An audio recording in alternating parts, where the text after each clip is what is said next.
Setiap orang punya cara dan jalannya masing-masing. Beda guru, beda ilmu, beda mekanik, beda teknik.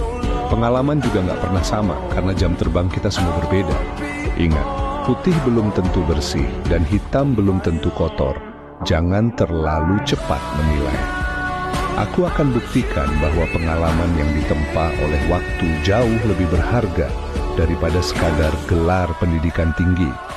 Karena yang benar-benar bertahan adalah mereka yang pernah merasakan jatuh, bangun, dan belajar langsung dari kehidupan.